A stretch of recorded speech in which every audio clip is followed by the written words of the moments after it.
So once again, we are on the marketing strategy session. I am your host, Mr. Marketology, and I am privileged once again to have Lillian on with me from Brummet Media Group, the group that brings you so much content. Thanks for coming back on, Lillian. Oh, it's great to be here, Jeff. You and I have been networking now since I think, what was it, 2016 or something like that. And Yes. it's really awesome to be yet again back on your program to talk about what we've been doing in the meantime and to just be here yet again with your audience and yourself. It's great. Thank you. Yes, and you have put out a few publications, books, communities. You've been busy, very busy.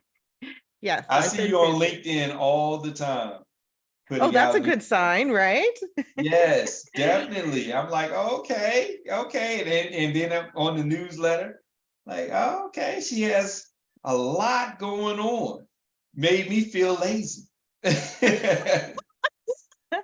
Oh, I highly don't think so. You're actually one inspiration for me. I've learned so much from you about doing the intricacies of behind the scenes activities in the business. And I'm still employing some of the things that I learned from you. So I'm really Oh, grateful for you and the knowledge that you share for sure. that's great. Well, let's talk about the community first, because that Okay. really is exciting. I mean, I remember when you first talked about doing it, and then you start growing it and putting out so much content. You've been consistent, and that's been a big thing. So tell us more about the community. Well, you're right. Ever since 2021, we've been double downing on our networking, our follow-up, our and growing of our audience. Those are a few areas where we've just we put them into our action plan, and we had all these steps in place to make that happen, which Mhm. was a roadmap of activity that's, as you say, kept us really busy, like really busy. Well, as you know, from the last discussion back in August 21, we released our cookbook that year. And Mhm. that took us on this whole other journey. Like usually book releases, they'll take you, 6 months, 8 months, maybe 12 months.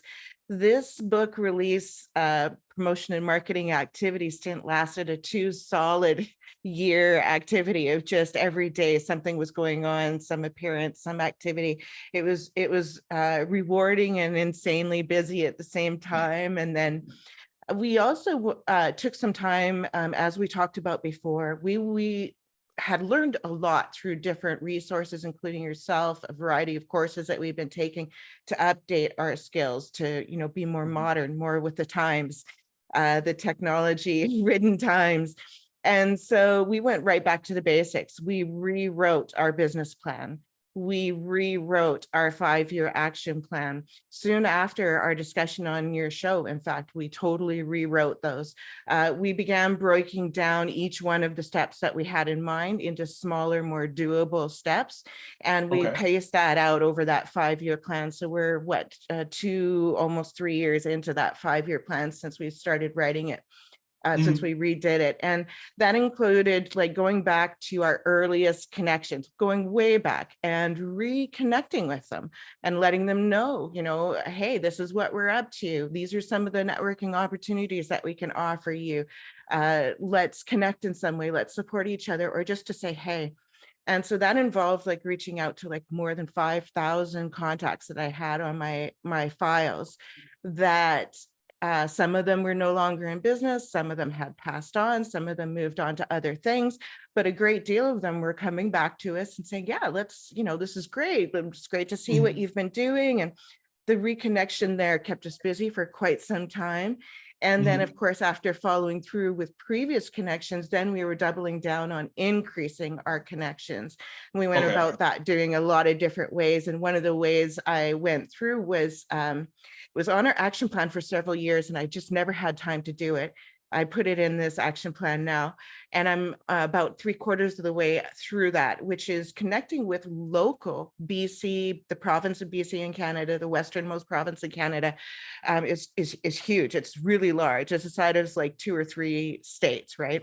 Okay. And we have a very large artistic community in that region. And so I've been trying to now reach out to the locals, something I've never really done, reach out to the local writers, the local writer organizations and smaller groups and literacy organizations that I haven't yet had some sort of connection with.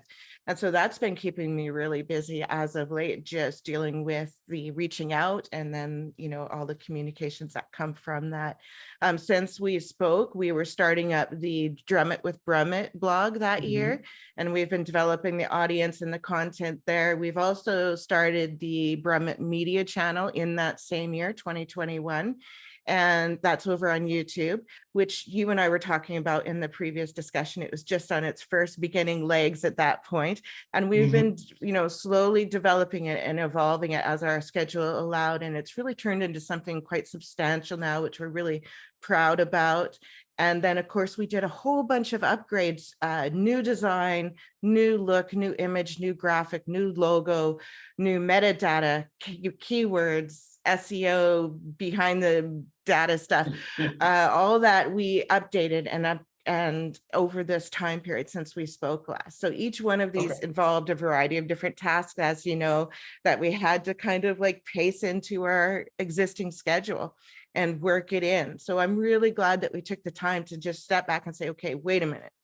What is our goals? Let's make the steps and let's figure out a way to fit those steps into our current schedule so we can move forward. Otherwise, I think we would have been in a state of overwhelm with everything that we felt had to be done, because it feels like everything has to be done. It had to be done yesterday. And so you're feeling that pressure, and then you get into a state of overwhelm, and then you start feeling like I can't do it. So we just didn't want to go through all of those emotions. We just went right back to the basics, made a plan and followed that plan. So that's what we've been doing. I mean, there's all kinds of stuff we've been doing besides that, but basically that's where we've been heading. And that's important to state. You based it down on the basics, and you said, okay, one thing that's strong: connections. Need to make these connections, rekindle some of these connections, make new connections, and that was one key thing. And then I need to be consistent.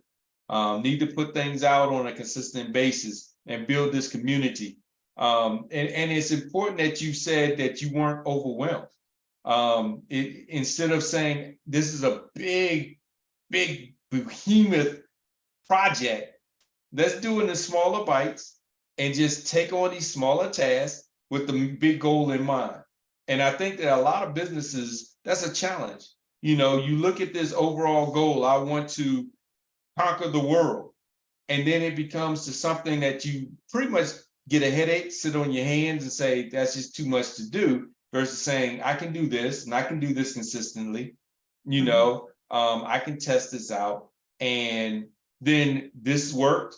Let's keep moving on this. This didn't work. Let's look at some modifications. So, that's a great thing. And especially, going back to your history, when we very first talked, you were a writer.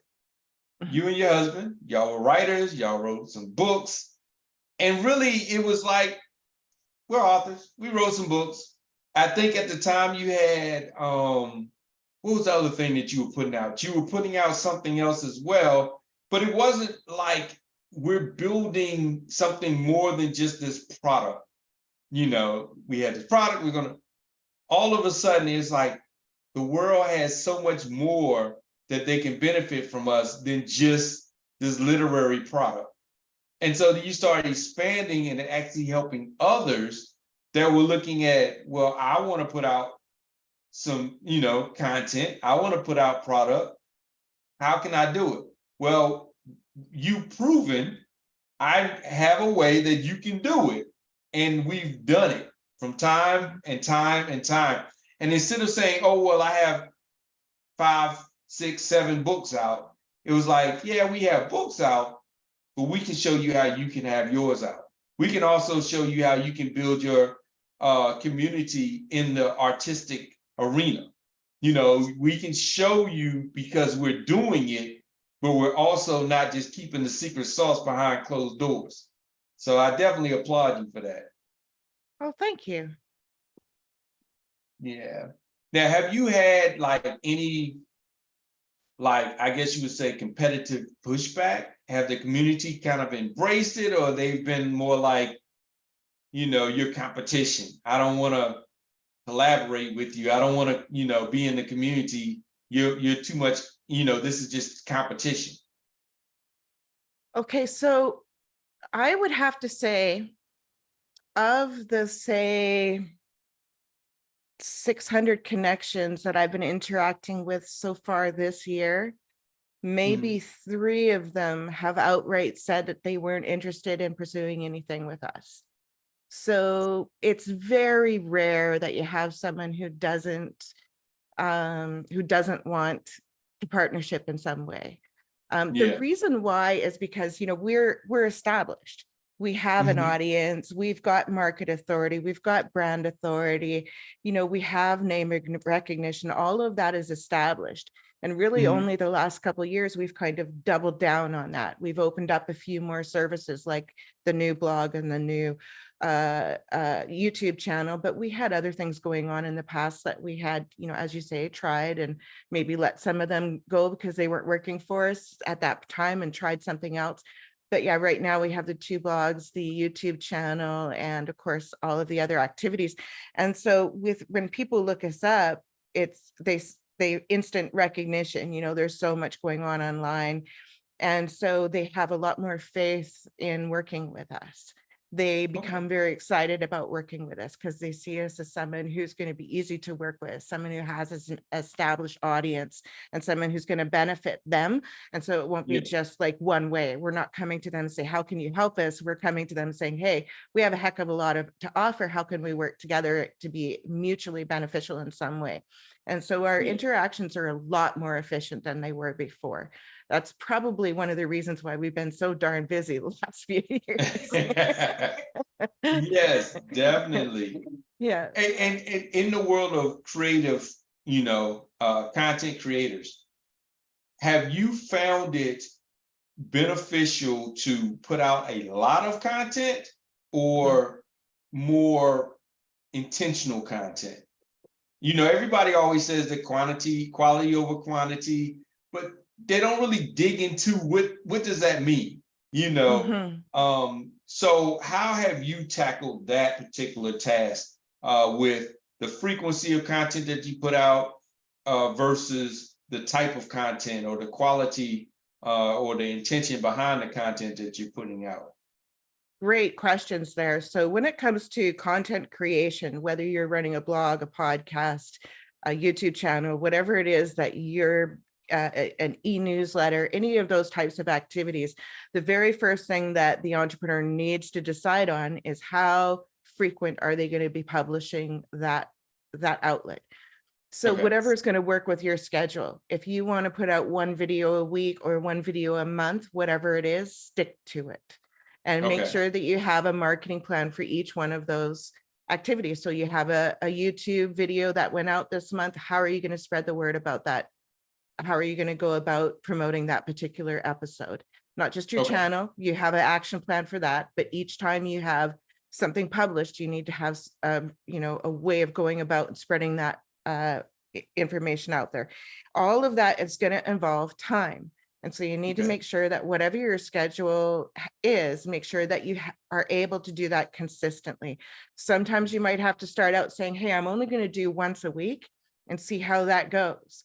And if I feel like, hey, this is going really smoothly, I've figured out all the intricacies behind the scenes, so I've got it working smooth, maybe I can increase that to twice a week or Okay. whatever it is, right? So start out slow. It's better to start out slower and increase than it is to start out really quickly and burn out, like a candle and just burn out your flame and be done. You really want to be consistent.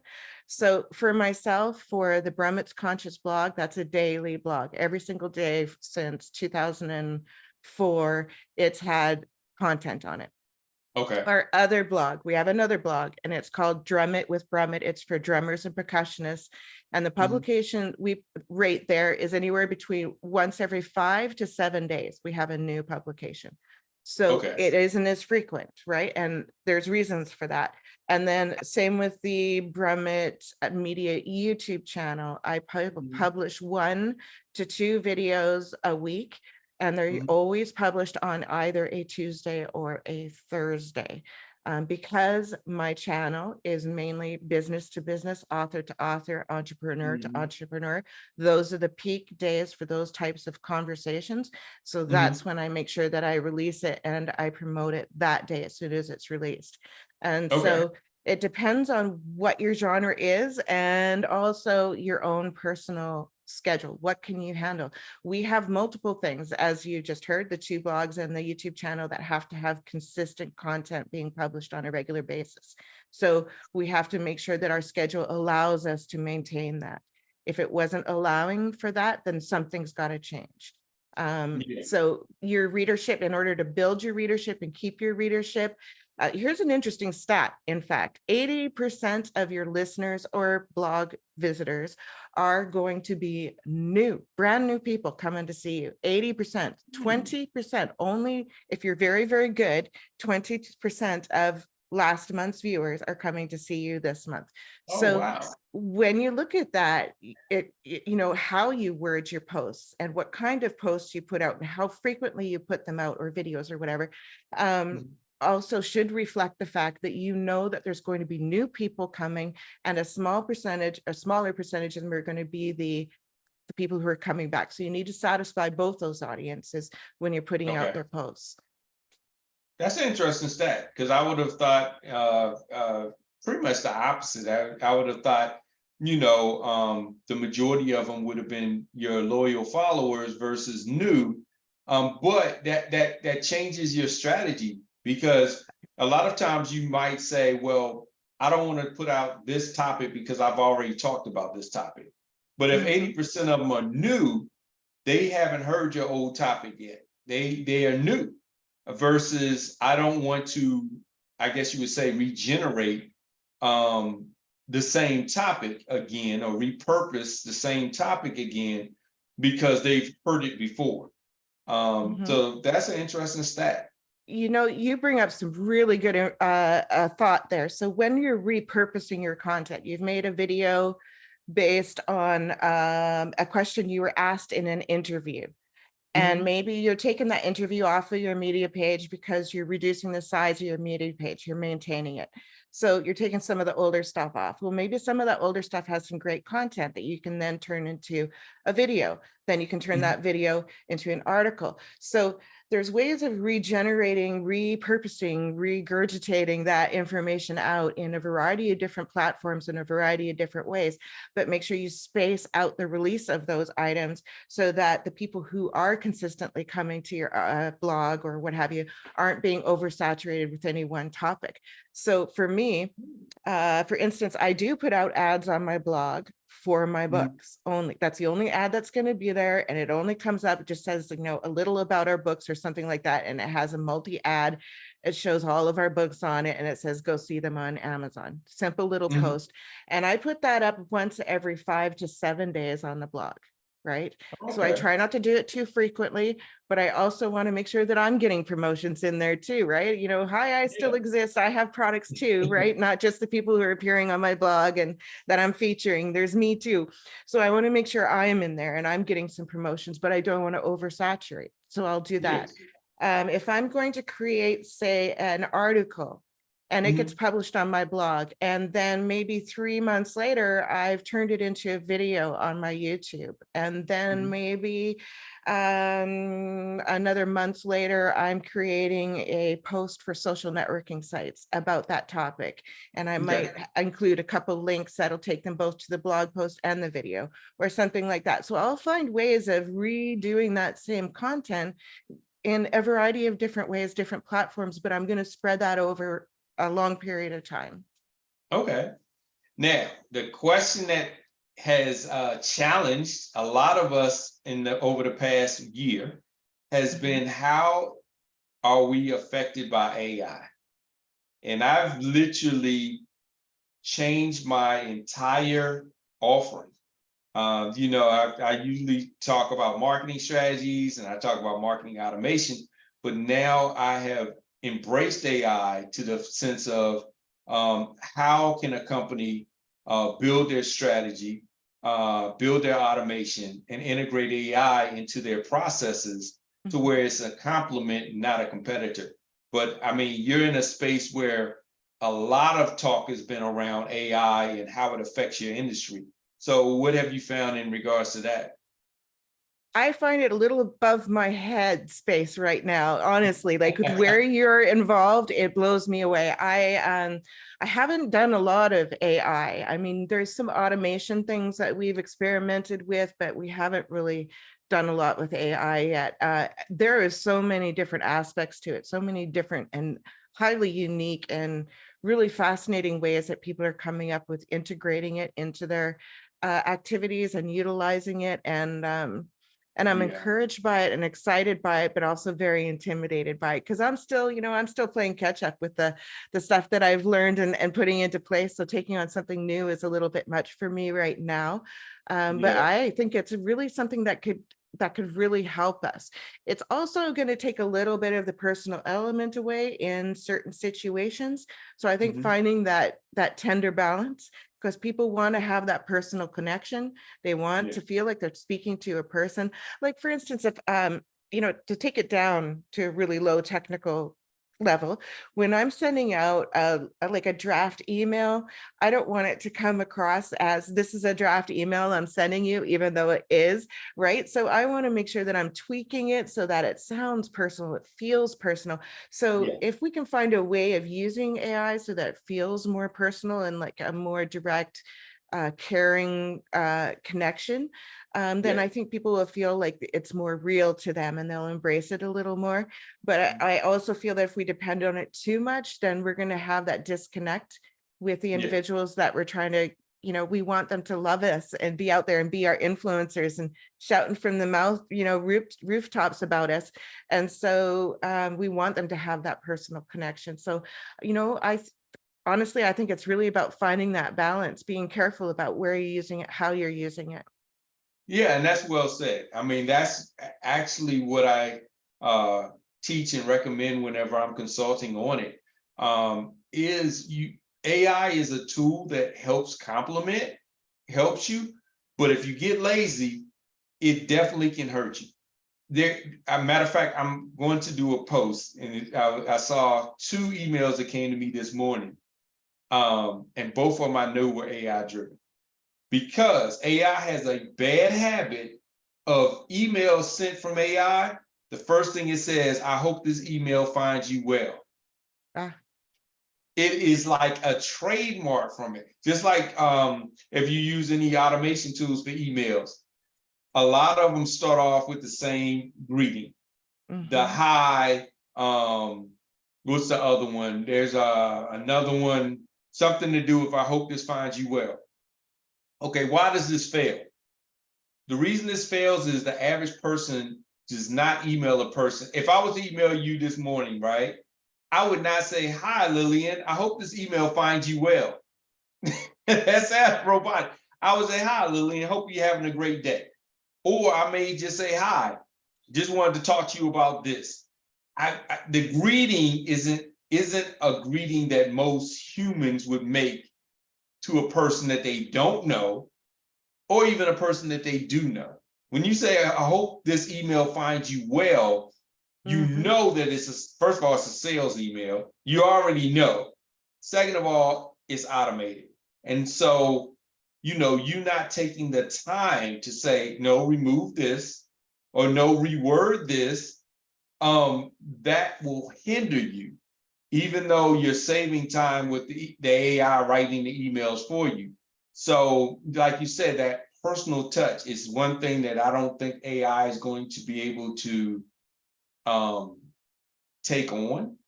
Mhm. I think in the future it'll have more emotions and empathy and so forth and so on. But as of right now, it's going to give you great words. It'll give you great phrases. But if not tailored, it's still going to show this is just a canned email that was sent out. And I think, whenever I hear people kind of concerned oh, this is going to take my job. Oh, this is going to take my industry. Nah, it's not. It's not. The more people that use it, the more people will recognize it's coming from AI, and the more people will get turned off the minute they see it. So you're still going to have to leverage your own individual creativity, your human elements that the AI won't be able to do. So that's what I found, at least with my studies of AI. It does help take time off of a lot of tasks. It does help with research. It does help with certain things, but you know, especially in the communication field, a lot of that is still like sending out a canned email from a template off of MailChimp or something. So That's right. You know, having those email campaigns and those chain follow-up, you know, emails set up in your system is a great way for a lot of businesses to manage their communications and to drive traffic to their various products or services, or, you know, backdoor sales, all these different things that, you know, events that they have going on, variety things that they're driving their new contact to. They want to share everything and they just automatically drop all these emails. But, you know, when you on the recipient, it's great for the person. They runs a business, they figure they're doing everything right, checked all those should boxes off.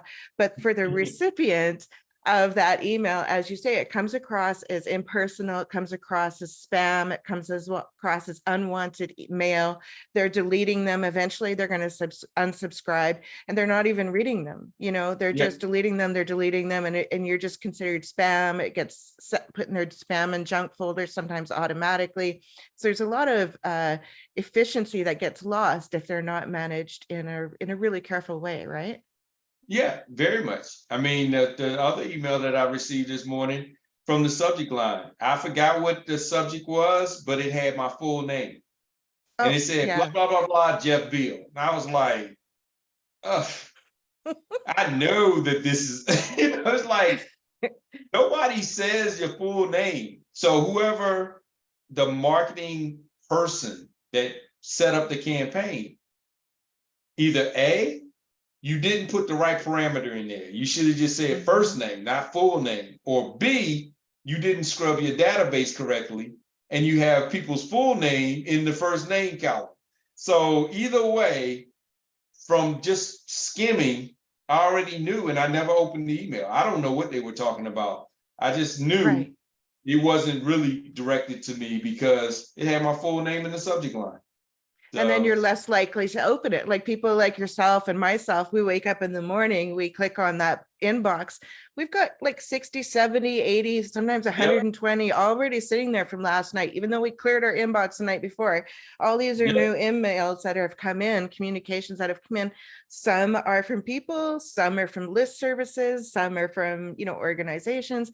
Some yep. come across as spam emails. And even if it's someone that maybe we might know or connected to, we're not gonna open it because it comes across, we don't have time. We've got all these emails, we've got appointments coming up, you know, we got to deal with all of this stuff. We're not going to open every single email. It's just not going to happen. And so if we aren't using these things correctly, then we're losing out on business, not really all that Exactly. efficient anymore. Yeah, and people buy from who they trust, Right. and you lose the Yeah. trust because you're like, oh, they just, you know, spam me. I hate using the word spam. That's a Me whole too. nother topic because people, you Yeah. know, get so up in arms when it comes to spam. But to be honest, I think the majority of emails people get are spam because the majority of emails people get, they don't ask for these emails. So by the definition of spam, the majority of people don't ask for the emails that they get, or they forget they've signed up for something to get information, and so they still consider it spam.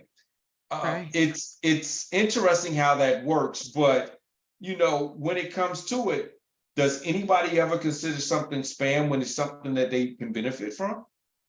If you open it and somebody says, I'm going to give you 90% off of something that you wanted to buy in the first place, you're not going to say, well, I never asked for this email. I don't even know who they are.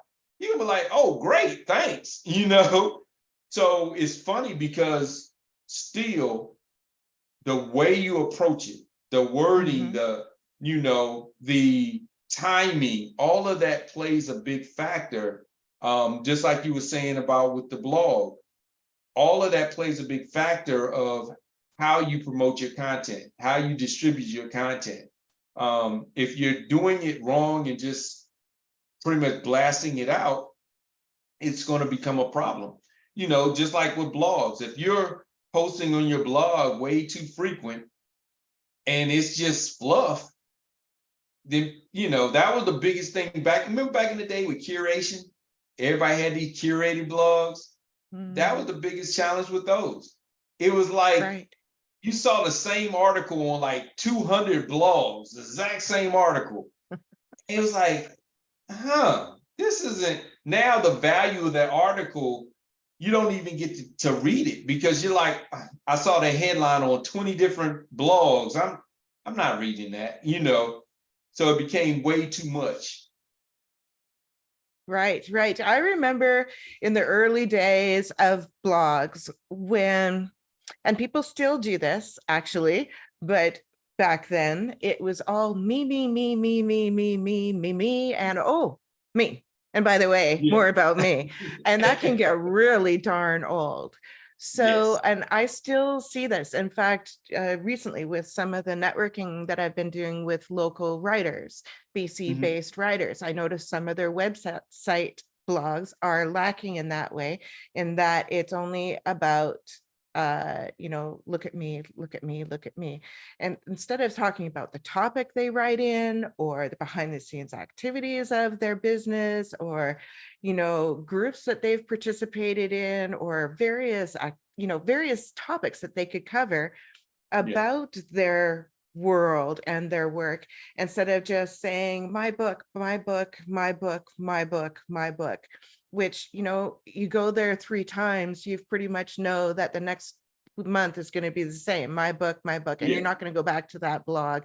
So, you know, being really careful about how you're approaching your contact list as well, and whether it's appropriate for you to contact them at this moment in time. Is it the right genre? Are you, you know, is it the right service that they're actually going to be interested in? You know, if you have an e-store, you're going to want to have an email list if you that you're connecting for that particular genre of people interested in a certain genre of products. If maybe you're an author who writes like a series of novels or writes specifically within one genre like historical fiction, and you've got all these, you know, series and different books in that regard, and your audience is hungry for the next book in that series, well, then you want to have that email list and you want to be nurturing, right? If you're writing in 6 different topics like we are, then your email list is going to be different for each book. And it may not be then worth, in our situation, to maintain that particular email list. But when we move into doing the e-store, well, now that I'm going to feel differently about using that particular tool for that particular service. So I think it's all about really examining who your audience is and what your products are, and whether that particular skill or task or tool is going to be the most effective use of your time at this moment and place in your situation. Doesn't mean you're not going to embrace it tomorrow or with your next product or service or what have you, but it just means at this moment in time, your schedule, you know, you got to maintain what you can maintain, and then start bringing in little extras once you can work some room in your schedule. So it's a matter of pacing yourself, just making sure it's working for you. Yeah. And that makes sense because at the end of the day, what you said is so true. Everybody is about me. And so if your readers are about me, but you're only talking about yourself, they don't care. They're more interested in what can they get for them. And so you're not speaking their language. And I found that over a lot of different websites, content out there, that, you know, we feel ourselves is building credibility. You know, it's building all this credibility, but at the end of the day, the reader or the audience, they don't care. Like, what's that? There's a saying, people don't care until they know how much you care about them. So, you know, they're like, okay, you're the greatest. I get it. You're the greatest, but I don't care because all I care about is, can you fix my problem? You Right. know? So yeah, that's a great point. And you know, it's hard because early on, I would say, I'm not going to date myself, but early on in marketing, it was called push marketing.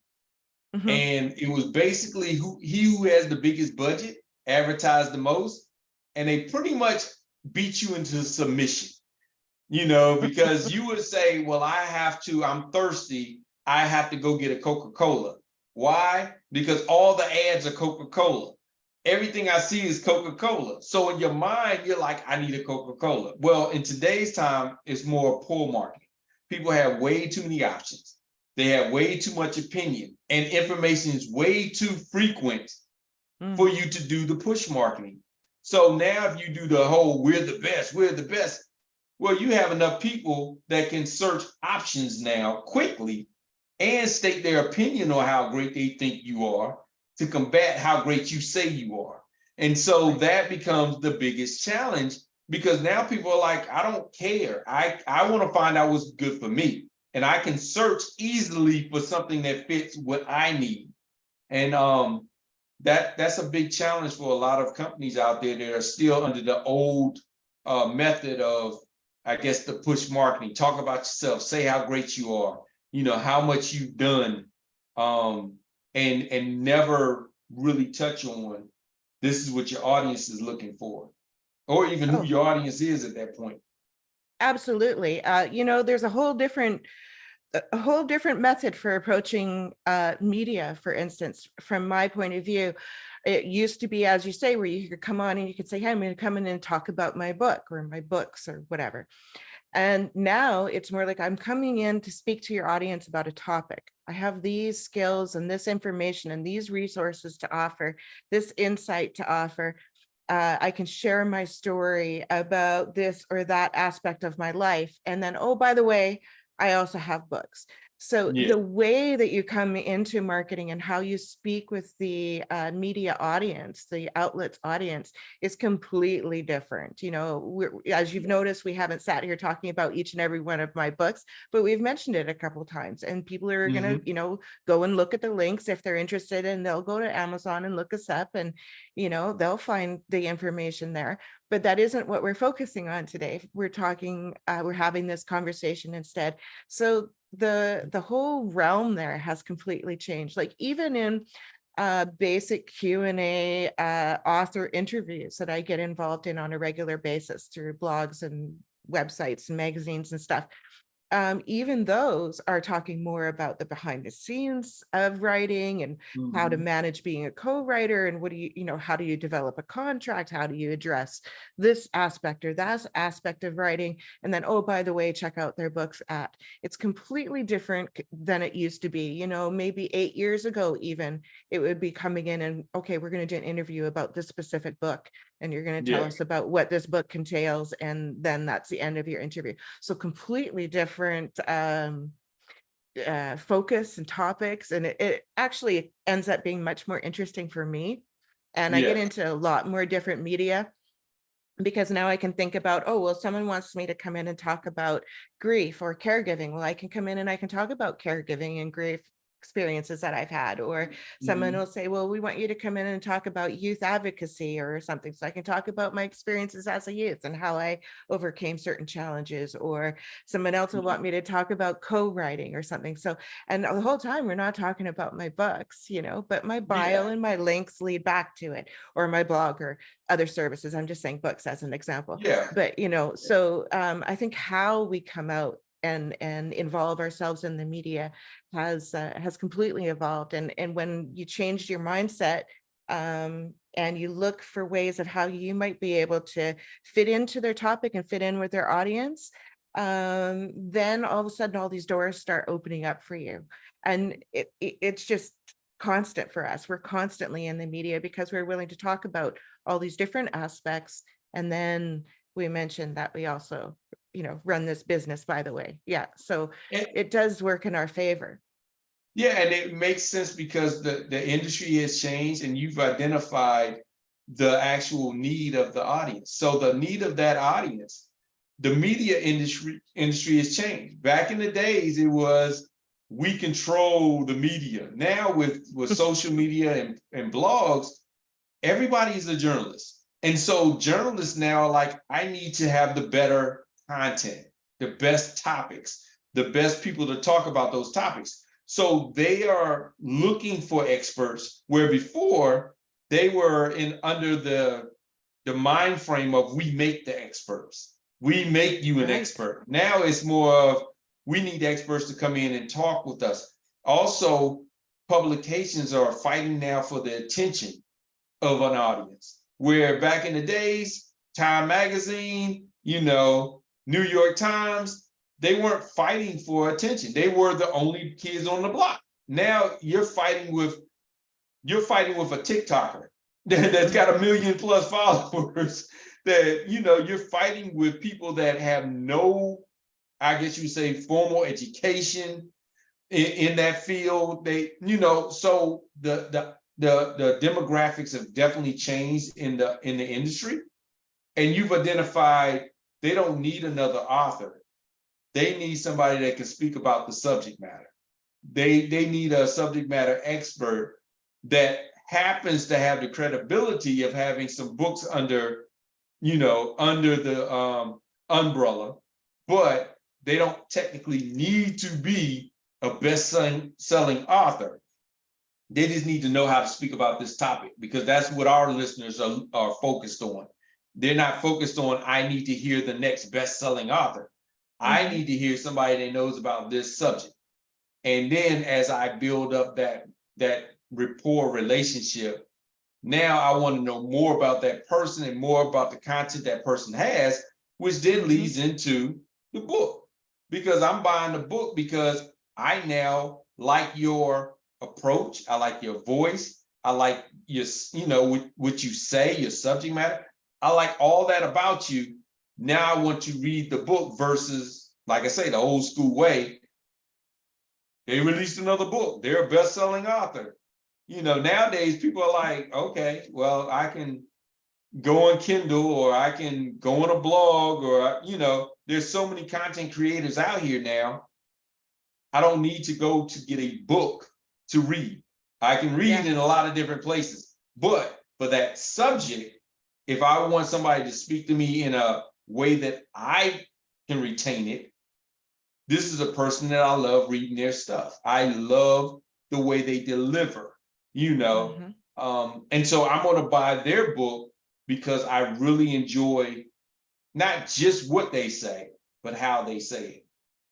Yeah, and I think it's a matter of also putting on, as an entrepreneur, putting on that purple snowflake marketing hat, right? Where you say, okay, this is where I specialize in my business. These are the products that I offer, but what are other aspects about me? I'm passionate about gardening. I love, training dogs. Maybe I have some great parenting tips that I can share. Maybe I've got some great family, or I'm a grandparent, and I can go on to grandparent blogs and grandparent talk shows, and I can speak about my experiences as a grandparent or my volunteer experiences. I mean, widen your life out. What are your experiences? What are the things you're involved in or have been involved in that you could speak about? And now all of a sudden you have a whole other arena of media outlets out there, whether it's a YouTuber or a show like this, or a terrestrial radio show, whatever it is that you're aiming for. Now you have these other genres to branch into, and maybe you can write an article about it, get that published somewhere. So there's a variety of ways that you can go about getting that media coverage without being like, my book, buy my book, buy my book, right? So we can. Yeah, Definitely. Yes, definitely. It was funny. I remember back, I forgot who it was, and I don't want to mention their name anyway, but they had a book on parenting, and come to find out they never were a parent. But they had this book on how to be a great parent, and the big thing was they didn't have any children. And so, but see, back then you could do that. You could be a quote unquote best-selling author, and you were the authority in that space. No questions asked. And nowadays it's changed a little bit. It's like, well, we need to know more about you and your personality and you as a person before we give you the authority Mm. to be that. So yeah, times have Oh, changed. yeah. You make a really good point. Like there are writers that look at book writing as if it was a freelance job. Yeah. They're taking on a topic, they're going to do the research, they regurgitate it in their own way, they put it out in this product, cha-ching, there's this product. But, does it really reflect and resonate with them personally? And are their readers going to see that there's a connection there, as you say, that they have that people can look at them and say, yes, you are an expert in this. I can see that you've worked in this or that you have a passion for that. Just because you can write in it doesn't necessarily mean that that's a good thing. Interesting, I was taking one of the e-courses I was taking recently, online courses, Mhm. was showing how some writers use all of these special tools online, which we won't get into now, but they use all these special tools to figure out where the trends are going. And then they know that in 6 months, there's going to be a trend in youth, adventure, fantasy, vampire Oh books. wow. And they're going to write a book and they're going to aim for a publication date of around that time period because they Okay. know there's going to be more interest in that. So there are writers who write with this business mindset in their planning. For myself, I'm probably like the majority of writers where I have a topic I'm really passionate about and Yeah. I know enough about that I can write it and share it with others, and I get really excited about it, and it's a personal investment for me, Yeah. as opposed to I'm putting on my business hat and I'm seeing where the trend is, and now I'm only going to write there, not because I'm interested in it, but because I know it's going to be a seller. So it's really interesting how different writers go about the same industry. That is really, see, you talked about my hat because I was thinking, wow, that's really neat that you can tell when something's going to be trending. Because my thoughts are this: you couple that with AI, you can have AI write the book for you. You already know it's That's what about they're the trend. saying. Yeah, that is what they're saying. Yeah. If only we could use this for good. No. Yeah, yeah. And like I say, it gets a little above my head at that point. It's a little bit, wow, yeah. That is interesting. Yeah. Oh man. Well, Lillian, thanks so much for coming on. It's been fun as always. And let people know how they now can get in touch with you, be a part of the community as well as the books. Oh, that would be great. Thank you so much, Jeff. Yeah, if they want to check out the books, head over to your Amazon site that serves your country and look up Dave and Lillian Brummet, Brummet, and you'll see a list of all of our books. Watch out for the upcoming trilogy coming out this summer. I'm so excited that we're finally getting this trilogy done. I say finally because it's been a project that we've had to set aside multiple times because other things have taken precedence, and it's been uber frustrating for me because I like to see projects get done and not get set aside. So anyway, it's coming out this summer. So I encourage people to check that out. There's 6 books currently on Amazon. There'll be 9 as of the summer. Also, do an internet search for Brummet Media Channel or Brummet's Conscious Blog to find our YouTube channel and our main blog from there. Brummetmedia.ca is our main website. Of course, we can be found on most social networking sites. Don't have a strong presence on TikTok and Instagram at the moment. We're there. We just don't have a strong presence yet. I just haven't utilized those particular tools yet. They are in the action plan for the future. But yeah, they can find us in many, many different places. Just do a search for Dave and Lillian Brummet. Any sneak peeks inside the trilogy? Yes. Okay. So the trilogy is actually going to be called Frank's Tales, Frank's Wanderings, Frank's Ponderings. And this is a trilogy that's based on Dave's late father's writings, his short stories, his poetry, and various family memoirs going back to Dave's grandmothers. So the memoirs are just fascinating, especially the grandmother's story, where she was immigrated as a young woman from a small village in Romania, and traveled by boat and train and boat and train and came over to Canada to marry Dave's grandfather, who she'd never met, and to take on his crew of children from his late wife. And so she became an instant stepmother as a young woman with a man she never knew. He's a blacksmith. They moved from Alberta to BC and raised their family here. And the whole story of, what her journey was as an individual growing up through the village, being put into servitude when she was a young person, which was normal back then, being married off to someone she didn't know, all the different like women's rights, and going through the Depression, and all these different eras that we hear about, read about, and we know, but to hear her personal story, I mean, it was just so powerful, and all of that. So we're really excited about bringing that out. Coming up next year as well, in 2024, we're going to be having a backyard garden guidebook that's coming out, which is another big project that we're working on right now on the manuscripts. So lots of things going on. Oh, that sounds cool. Wow. So that it does sound like interesting. So when you say married off to a man she didn't know, was this sort of like an arranged marriage, or was it like Yeah. she just came and found him and they met and took it from there? Yeah, it was basically an arranged marriage. It was basically she Wow. was considered getting too old. She was supposed to get married, at a certain age back then, when you haven't been taken on. And because she was from a small, poor family, put into servitude, her prospects were very limited. She didn't have anything to bring into the marriage back then. That was important. And Mhm. so she was considered basically like scared, that everybody was worried, she wasn't married. What are we going to do with her, kind of thing? And Okay. so they said, oh, there's this fellow who's looking for a wife. Off you go. So off she Wow. went. That Yeah, is those were the days, interesting. right? Yeah. Wow. Yeah. Man, that's a long way to go to get married. And take into consideration, this is grandparents, like this isn't too far away from the lifestyle that we live right now.